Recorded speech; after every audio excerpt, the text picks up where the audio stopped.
Seterusnya, Majlis dengan hormatnya mempersilakan Yang Berhormat Menteri Kesihatan untuk memulakan sidang media pada petang ini. Bismillahirrahmanirrahim. Alhamdulillah Rabbil Alamin. Wassalatu wassalamu ala asyrafil anbiya mursalin Sayyidina Muhammadin wa ala alihi wa sahbihi ajma'in. Pada hari ini Isnin 7 Jamadil Akhir 1443 bersamaan dengan 10 Januari 2022, sebanyak 44 kes baru jangkitan COVID-19 telah disahkan, yang membawa jumlah keseluruhan kes COVID-19 kepada 15,678 orang.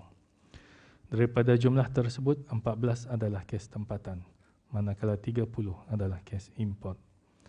Jumlah kes baru ini adalah hasil daripada 1,428 jumlah ujian makmal yang dilakukan dalam tempoh 24 jam yang lalu. Oleh itu, kadar kes positif pada hari ini adalah sebanyak 3.1%. Di kalangan kes-kes yang sedang dirawat di Pusat Pengasihan Kebangsaan, satu kes dalam kategori 4 yang memerlukan bantuan oksigen dan di bawah rawatan rapi, dan tidak ada kes di dalam kategori 5. 8 kes telah disahkan sembuh pada hari ini, yang membawa jumlah kes yang sembuh di negara Brunei Darussalam kepada 15,364 kes, manakala jumlah kes aktif ialah sebanyak 212 kes. Sementara itu, kadar pengisian di pusat-pusat pengasingan di seluruh negara atau bed occupancy rate ialah sebanyak 5.2%.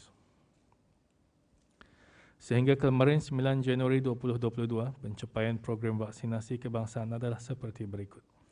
Kadar keseluruhan penduduk yang telah menerima sekurang-kurangnya 1 dos vaksin ialah 94.6%. Kadar bagi yang menerima 2 dos vaksin ialah 93.6%.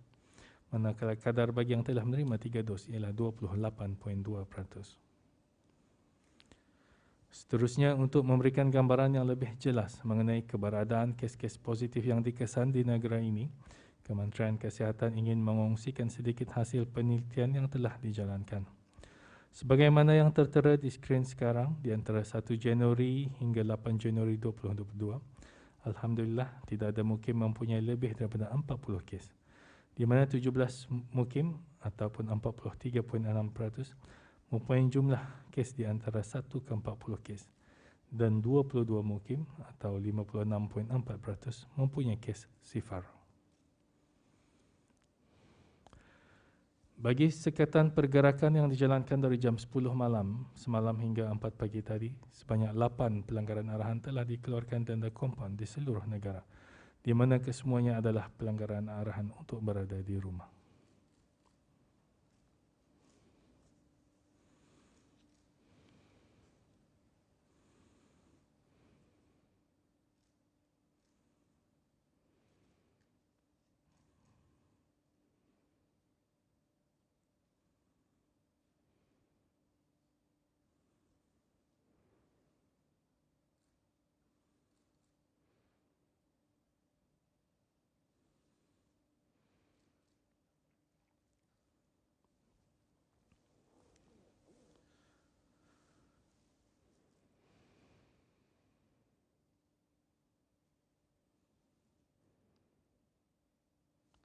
Sementara itu, sejak fasa awal endemik bermula pada 15 Disember 2021 hingga sekarang, sebanyak 315 kes telah dikesan di negara Brunei Darussalam, di mana 114 daripadanya adalah kes import.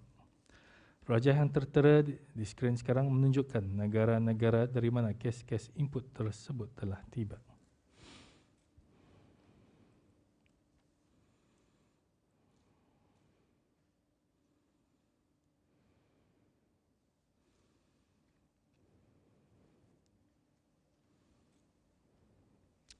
Dalam pada itu juga, daripada 22 November 2021 hingga 10 Januari 2022, kaedah gene sequencing telah dilakukan terhadap 460 sampel dari kes-kes positif yang dikesan di negara Brunei Darussalam, di mana 441 daripadanya didapati adalah varian Delta, manakala 19 sampel telah disahkan varian Omicron. Ini bermakna terdapat tambahan 10 lagi kes Omicron dilaporkan di negara ini. Setakat ini, semua kes varian Omicron yang dikesan di negara ini adalah kes-kes yang diimport dari luar negara, Manakala kes-kes varian Delta adalah terdiri daripada kes-kes tempatan dan luar negara. Marilah kita beramai-ramai memohon keampunan daripada Allah Subhanahu Wa Taala dan merafakkan doa agar rakyat dan negara Brunei Darussalam terhindar dan terselamat dari segala bala, bencana dan penyakit berbahaya, khasnya wabak COVID-19. Amin. Amin ya Rabbal Alamin. Sekian, terima kasih. Seterusnya adalah kenyataan daripada Yang Berhormat Menteri di Jabatan Perdana Menteri dan Menteri Kewangan dan Ekonomi Kedua. Majlis dengan hormatnya mempersilakan. Bismillahirrahmanirrahim. Assalamualaikum warahmatullahi wabarakatuh. Dan salam sejahtera. Pada penjunjung titah perkenan ke bawah duli Yang Maha Mulia, Paduka Seri Baginda Sultan Haji Hassan Abaukia Muizzaddin Wad Daulah Ibni Almarhum Sultan Haji Omar Ali Saifuddin Saddur Hairuwaddin Sultan dan Yang di-Pertuan Negara Brunei Darussalam, dan merujuk kepada kenyataan media Jabatan Perdana Menteri mengenai pengumuman pengemaskinian garis panduan semasa fasa endemik bertarikh 12 hari bulan Disember 2021.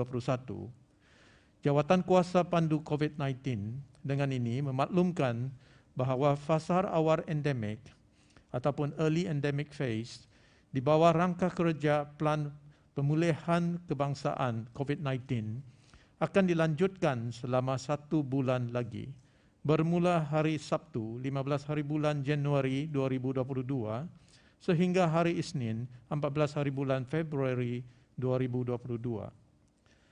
Sekatan pergerakan yang dilaksanakan semasa operasi peralihan, iaitu arahan untuk berada di rumah atau kediaman, masing-masing adalah juga dilanjutkan sehingga hari Isnin 14 hari bulan Februari 2022. Manakala temponya akan dipendekkan dari jam 12.30 malam sehingga 4 pagi. Ini akan membantu premis-premis perniagaan meningkatkan ekonomi dan kesejahteraan semua, di samping untuk memastikan keadaan COVID-19 terus dapat dikawal. Pelanjutan fasa awal endemik ini adalah dengan mengambil kira keadaan situasi jangkitan COVID-19 yang pada masa ini mula menunjukkan peningkatan semula.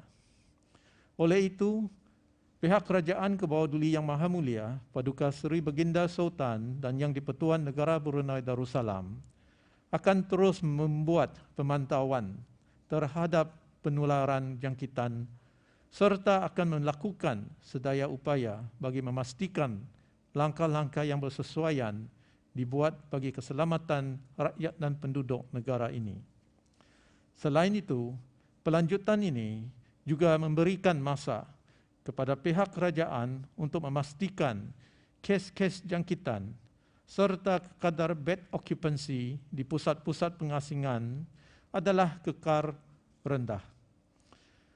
Meningkatkan liputan pemberian dos penggelak, booster dose, dan seterusnya pelaksanaan pemberian suntikan vaksinasi kepada kanak-kanak yang berumur 5 hingga 11 tahun nanti, insya-Allah. Pihak kerajaan juga amat berbesar hati kepada orang ramai atas sambutan baik mereka terhadap program suntikan dos penggalak, booster dose. Semua ini adalah berkat kerjasama dari semua pihak, terutamanya rakyat dan penduduk negara Brunei Darussalam yang senantiasa berganding bahu dalam mematuhi garis panduan dari Kementerian Kesihatan, termasuk sokongan berterusan mereka terhadap usaha-usaha kerajaan dalam sama-sama memikul tanggungjawab masing-masing. Di kesempatan ini, pihak kerajaan sekali lagi ingin merakamkan ucapan terima kasih kepada semua atas kerjasama yang diberikan selama mana kita mengharungi cabaran gelombang kedua wabak COVID-19 di negara ini. Sekali lagi, orang ramai adalah diingatkan supaya tidak lekah dan hendaklah terus mematuhi prosedur operasi standard ataupun standard operating procedures seperti menjaga penjarakan fizikal, memastikan jumlah kapasiti yang dihadkan, memakai sukup muka, menjaga kebersihan, menggunakan aplikasi Bru Health secara mandatory. Malah penggunaan ART adalah digalakkan sebelum memasuki premis-premis. Selain itu, bagi mereka yang masih belum mendapatkan atau melengkapkan suntikan vaksinasi COVID-19 adalah dinasihatkan untuk mendapatkannya dengan segera bagi menjaga keamanan, keselamatan dan kesejahteraan tanah air kita. Oleh itu, marilah kita terus berdoa dan bertawakal ke hadrat Allah Subhanahu wa taala supaya kita dihindari dan terus selamat daripada penyakit wabak COVID-19. Amin ya rabbal alamin. Sekian, terima kasih. Seterusnya adalah kenyataan daripada Yang Berhormat Menteri Hak Ehwal Dalam Negeri. Majlis dengan hormatnya mempersilakan. Terima kasih. Assalamualaikum warahmatullahi taala wabarakatuh dan salam sejahtera. Bismillahirrahmanirrahim. Pada menjunjung titah perkenan ke bawah Duli Yang Maha Mulia Paduka Seri Baginda Sultan Haji Hassan Al-Bolkiah Muizzaddin Wad Daulah Ibn Almarhum Sultan Haji Umar Ali Saifuddin Sa'dul Khair Waddin, Sultan dan Pertuan Negara Brunei Darussalam, Jawatan Kuasa Pandu COVID-19 sukacita ingin maklumkan mengenai garis panduan berkaitan dengan acara-acara sempena sambutan Tahun Baru Cina bagi tahun 2022 seperti berikut. Jika sambutan Tahun Baru Cina diadakan di Dewan, maka had kapasiti adalah pada kadar 75% daripada jumlah kapasiti penuh Dewan pada satu masa ataupun maksima 300 orang yang mana lebih rendah, iaitu mengikut had yang ditetapkan semasa fasa awal endemik dengan tempoh tidak melebihi 2 jam. Pelaksanaan sambutan hendaklah mematuhi langkah-langkah pengawalan COVID-19 di bawah garis panduan perkumpulan ramai semasa fasa awal endemik yang dilaksanakan pada masa ini. Jika acara diadakan di rumah persendirian, ahli keluarga terdekat sahaja dapat mengadakan acara berkenaan di rumah persendirian, di mana perhimpunan hendaklah dihadkan kepada tidak melebihi daripada 30 orang tetamu dalam satu masa. Acara layan dans adalah dibenarkan bagi ahli rumah berkenaan sahaja secara pribadi, iaitu dengan tidak mengundang ahli keluarga yang lain atau rakan-rakan yang bukan tinggal serumah. Dalam pada itu, langkah-langkah kawalan COVID-19 perlu dipatuhi semasa acara tersebut diadakan. Semua diwan atau rumah mesti mendaftar untuk mendaftarkan kod QR Bru Health. Hanya individu yang telah diberikan vaksin penuh dibenarkan hadir dan dikehendaki menjalani ujian ART di rumah kediaman masing-masing sebelum memasuki atau menghadiri acara tersebut. Penggunaan aplikasi Bru Health dimastikan. Hidangan makanan dan minuman dibenarkan tetapi dalam bentuk makanan pack atau dihidang dalam dome warmers. Pemakaian sungkup muka dimastikan kecuali semasa makan dan minum, dan penjarakan fizikal dimastikan. Dalam pada itu juga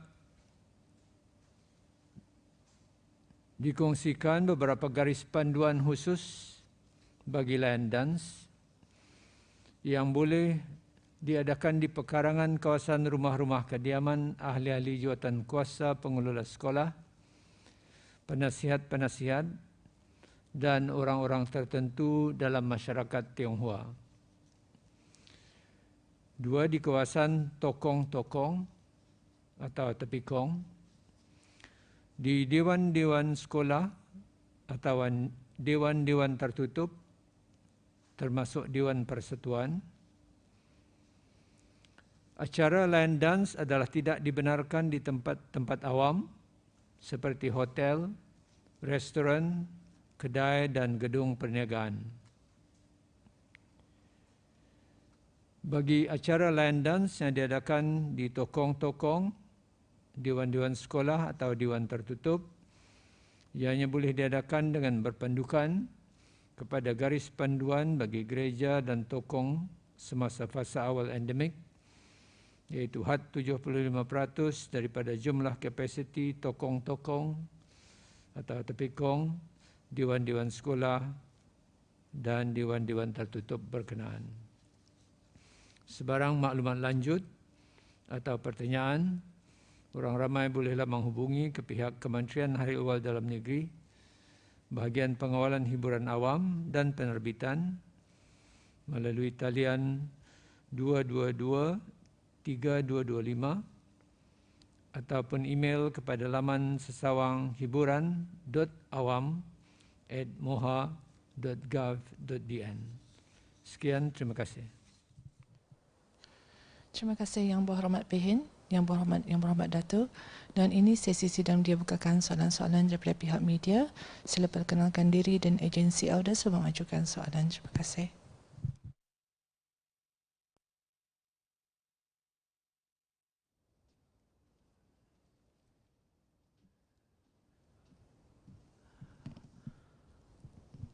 This is James from Modern Bulletin. Good afternoon to Yang Berhormat Pehin, Minister of Home Affairs, Yang Berhormat Datuk Mr. Prime Minister Office and Second Minister of Finance and Economy, and Yang Berhormat Datuk Minister of Health. My first question is for the Minister of Health. As we are seeing increasing of local cases, is there any positive cases among children under 11 years old, and how are they been doing since they are not vaccinated? Okey, terima kasih.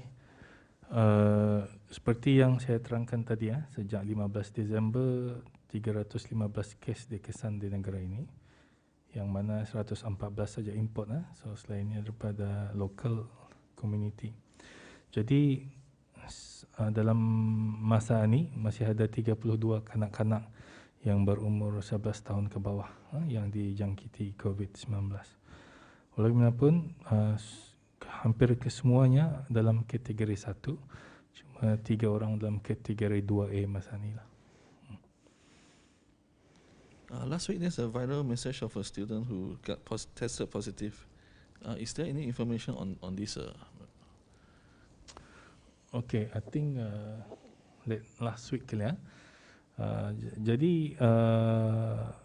I think student ni ahli keluarganya ada positif, ada simptom lah waktu tu, dan dia pun ada simptom. Jadi apa yang baiknya yang diambil iktibar di sini ni, kedua-duanya ni membuat menjalani antigen test di rumah sendiri bila mendapati diorang ni dah sihat. Jadi bila ia positif antigen test, diorang pergi berswab lah, dan bila berswab didapati positif. So apa yang baiknya, especially penuntutan ni lah, jadi apa ni orang dia ditapukinya lah yang buat antigen test positif. So it's a very responsible family lah in a way. So kalau ia ke sekolah dengan tanpa membuat, ini akan membahayakan lagi lah. So walaupun sebagai langkah berjaga-jaga, sekolahnya dihubungi dan rakan-rakan sekelasnya diarahkan untuk kuarantin lah, selain berswab dan berkuarantin untuk memastikan ada jangkitan lah. So orang ramai tidak perlu khawatir lah. So penuntutan ni ia dapat daripada community lah, daripada ahli keluarganya. Terima kasih Yang Berhormat Datuk. My next question is for Mr. Prime Minister Office and Second Minister of Finance Economy. As we are seeing more and more imported cases, is there a need for Brunei to further tighten its restriction in the border? Terima kasih. Memang mengenai SOP kita ni bagi penumpang yang datang ke negara Brunei Darussalam, memang SOP itu sentiasa dipantau lah. As we speak lah, perkara ini dalam review je mas. Memang nampak kita ni punya case import ni makin meningkat lah. Jadi kalau kita ni lihat SOP kita ni sejak first wave lah, nampaknya ya anulah efektif lah. Tapi juga dapat kita ni compression lah. Ya, perkara ini sebenarnya di review, bukannya waktu yang dalam seminggu dua mingguan ni. Sebenarnya dari second wave pun sentiasa dipantau, di review lah tu. Ada sekejap tu kita ni rasa mungkin boleh kita ni longgarkan sebelum ada Omicron ada. Jadi kerana ada Omicron, nampaknya kes-kes di negara-negara lain pun meningkat dah. Jadi itulah kita ni review balik, dikekalkan lagi apa yang SOP yang kita ni ada sebelum ini, daripada dilonggarkan, kita ni kekalkan yang apa yang ada sebelum ini. Jadi inilah yang di review masa ni juga, sama ada perlu meningkatkan lagi ataupun apa yang ada ni masa ni sudah cukup efektifnessnya dah. Tapi apa yang penting supaya asal saja kita ni ada bridge kita ni punya SOP lah. Kalau yang siapa yang datang yang ni kerjasama bukannya saja penumpang, orang hotel, the pick up, orang pick up dan sebagainya, semua mesti kerjasama lah. Kalau dilihat experience kita ni, nampaknya SOP kita ni efektif lah. Tapi sentiasa dipantau je. Terima kasih. My next question is that Dato' just now shared with us that the extension of the early endemic phase and also the movement restriction. How effective have the daily movement restriction have been in helping to curb the COVID-19 situation? Kalau kita ni lihat sejak kita ni mengadakan operasi apa namanya ni, sekatan ya, untuk arahan untuk berada di rumah, nampaknya mula-mula tu kes kes pun makin mengurang lah tu. Because sebelum itu nampaknya a lot of people suka dirangkan berkumpul-kumpul ramai-ramai dan sebagainya. So memang efektif. Jadi kita ni kan juga kan juga balance dengan ekonomi kita ni lah tu, ataupun sudah kita ni masuk endemik ni, kita ni kan try to live with it lah. Tapi ya dah kalau masih kita ni kan menasihatkan kepada orang ramai, if there's perlu beramai-ramai, we avoid it lah. So itulah kerjasama orang ramai dengan SOP Kementerian Kesihatan, supaya kita ni orang bisnes ni dapat juga go back to normal lah dah. Jadi kalau kita ni lihat masa ni kita ni arahan berada di rumah ni start dari pukul 10 malam. Jadi banyak bisnes itu dirang kadang-kadang sebelumnya tutup atau pack lah. Ramai orang ni macam restoran seumpamanya. Ya kalau orang booking ya ada had jamnya dah. Jadi ya kalau orang datang awal sekiranya pukul 7, habisnya mesti pukul 8. Ya 8 sampai 9. Lepas itu dirang akan tutup. Jadi ya waktu masa tu macam compact lah schedule tu. Jadi kalau kita ni now dengan waktu tempo yang baru kan di introduce ni dari midnight lah dah. Jadi mungkin dia orang ini dapat longgarkan anulah dia punya schedule-nya lah dah. Supaya ramai orang macam mana berkumpul, ramai orang juga akan habis makan kan balik, ada juga the next group kan datang dan sebagainya lah. So itulah mengkali kita ni longgarkan atau tapi orang supaya untuk kita ni sama-sama mengawal COVID-19 ini, jangan tak orang lain mengambil kesempatan juga sampai keluar berparti sampai akhir itulah. So kalau boleh anulah ini kita ni memerlukan kerjasama semua pihak lah.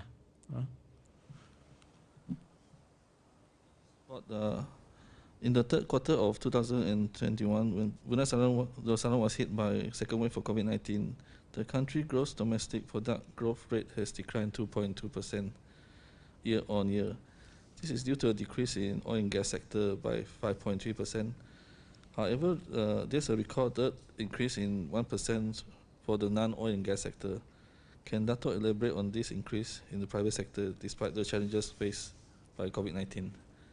Ya, ini yang mengenai dengan KDNK kita ni pada suku ketiga tahun ini. Kalau keseluruhannya KDNK menurun 2.2%. Tapi dalam penurunan ini, kalau kita ni dipacahkan yang bukan sektor minyak dan gas ada meningkat 1%. Jadi soalannya apa sebabnya meningkat itulah kalau dilihat minyak dan gas menurun 5.3%. Jadi seperti suku yang sebelum ini, suku yang pertama, suku kedua, sektor pertanian itu nampaknya jauh peningkatannya lah dah. Jadi bagi suku yang ketiga itu pertanian itu meningkat hampir 28%. Itu ada membantulah KDNK keseluruhannya lah dah. Jadi sektor perkhidmatan pun ada meningkat, tapi banyaklah 1.1 ke 1% cuma tu. Jadi nampaknya walaupun kita ni ada second wave pada suku yang ketiga ni, kita ni aktiviti memang ada berkurang lah kalau di kedai-kedai lah dah. Tapi mungkin ada yang sebahagian orang bisnes ini ya membuat secara online lah dah, online order makanan ataupun services dan sebagainya lah. So transportation masih berjalan. Pertanian walaupun kita ni ada second wave, tapi dirang ada yang aktiviti itu ya di kawasan pertanian itu saja. Jadi kurang terjejas lah dah. So overall keseluruhannya menurun, tapi sektor bukan minyak dan gas ada meningkat sedikit. Itu terutamanya oleh sebab pertanian itu ada nampak kemajuan lah. Terima kasih Muhammad Dato'. My last question is for Minister of Home Affairs. Minister have shared with us that line dance is allowed. Do the line dance member have to do art tests before going to house visit? Was that? Can you repeat it? My question is about the line dance troops, whether they need to do art tests before they need to go to house visit. Terima kasih. Sebagaimana saya nyatakan tadi bahawa ada keperluan bagi mereka yang menyertai yang performing line dance itu untuk menjalani ART test pada hari ia akan melaksanakan tarian itu. Semua syarat-syarat ini nanti akan dimasukkan di dalam surat permohonan surat kebenaran bagi pihak-pihak yang memohon untuk mengadakan line dance secara lebih detail lah. Terima kasih Muhammad bin.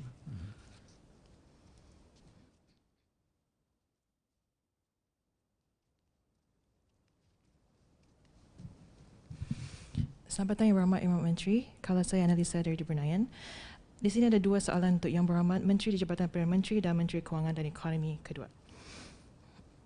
Yang Berhormat Datuk, dengan mengambil kira pegawai-pegawai dan kaki tangan pada masa ini telah pun kembali bekerja ke pejabat ataupun work from office, terdapat beberapa cabaran yang dihadapi oleh sebilangan ibu bapa. Pertama, bagi ibu bapa yang mempunyai anak-anak kecil yang tidak dapat dihantar ke daycare, memandangkan daycare hanya membenarkan bagi anak-anak yang 2 tahun ke atas sahaja. Kedua, bagi ibu bapa yang mempunyai anak-anak yang menghadiri persekolahan secara virtual yang memerlukan mereka untuk berada di rumah untuk memberikan bantuan kepada anak-anak mereka. Jadi adakah pihak kerajaan atau majikan akan dapat mempertimbangkan memberikan flexibility bagi ibu bapa berkenaan untuk work from home sehingga anak masing-masing kembali bersekolah secara fizikal? Terima kasih.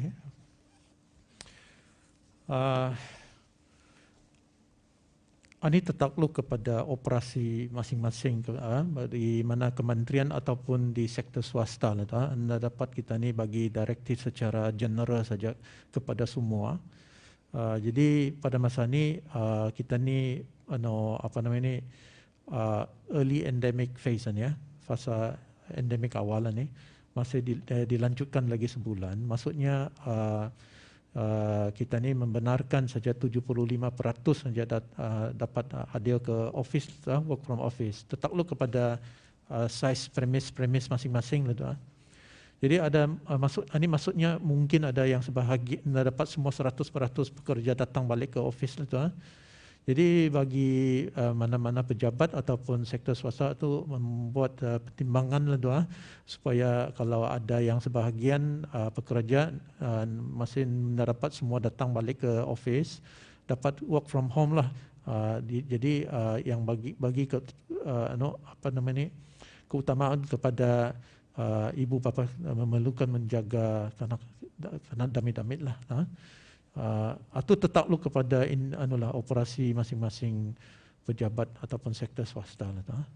Okay. Second question is, Yang Berhormat, if the government agencies or private sectors wish to resume their full operation from 50% capacity to 100% capacity, is this allowed during this early stage of the endemic phase? What is your advice on this matter, Datuk? Atau tertakluk kepada size premis itulah. Kalau premis itu dapat memuatkan 100% pekerja yang sebelum sekatan ini, itu dibenarkan. Sekiranya premis itu muat 100 orang. Jadi pekerja 100 orang juga. Jadi kira dengan SOP penjarakan dan sebagainya, dapatlah dirang semua 100% balik ke office bekerja. Jadi jangan sekarang kapasiti hanya muat 75 orang. Jadi pekerja 75 orang based on 75% size premise. Jadi kalau pekerja 100, tetap semua dapat bekerja dari office. Maksudnya cuma itulah. Okay. Thank you, Yang Berhormat. Terima kasih.